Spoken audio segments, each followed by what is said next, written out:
Sa dami ng pinagdaanan, akala ko sa prito na ang huling kahantungan ang kwento ng ating tulingan.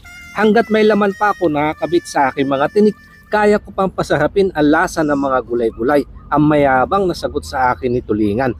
Kaya inilabas ko na yung munggo, malambot na yan dahil gabi pa ng aking pinakuluan. Saka ko hinimay si tulingan upang yung tinik humiwalay sa laman. Isip-isip ko, sa lagay na yan siguro naman huling kwento mo ng tulingan. Ewan ko na lang kung pagkatapos nito pwede ka pang magawan ng paraan. Sunod ako naghanda ng mga gagamitin kong sangkap. Inumpisahan ko lang sa kamatis, sakay sinunod ang kalabasa, request ni Mrs. At sa akin naman ang palaya. Hindi kumpleto ang sarap ng munggo kapag wala nito. Saka ko hinugasan kasama ng siling haba. Dito na ako nagisa ng sibuyas, bawang at luya para sa aroma. At basta munggo naglalagay ako ng kamatis. Pinakatas ko lang ito at kasama na sa paggisa ang pampaalat na bagoong. Sakay pinatong yung hinimay kong tulingan.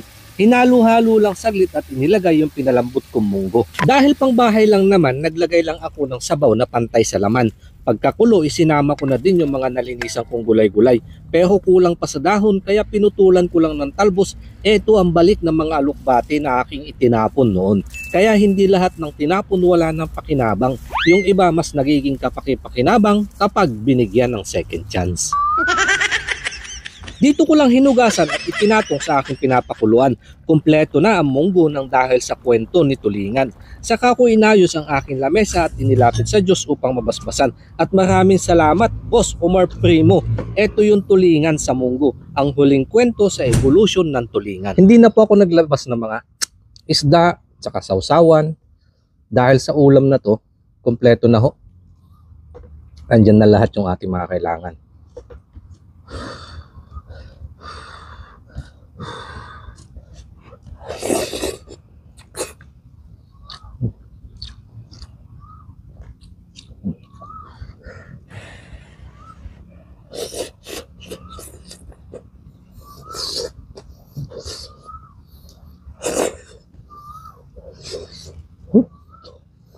Nga lang.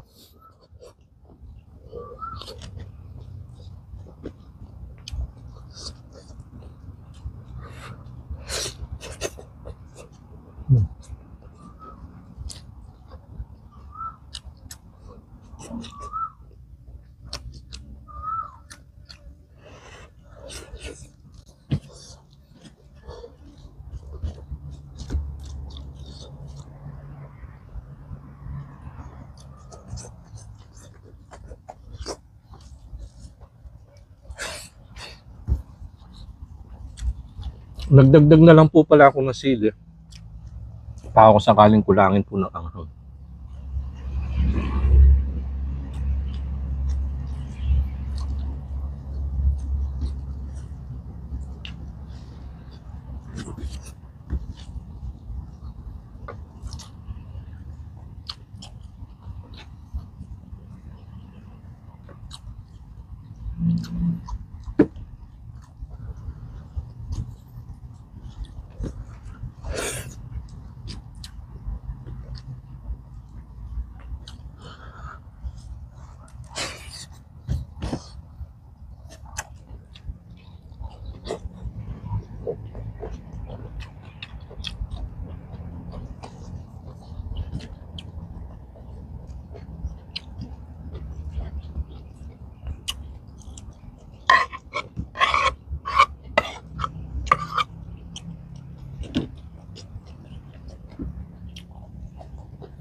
Sarap.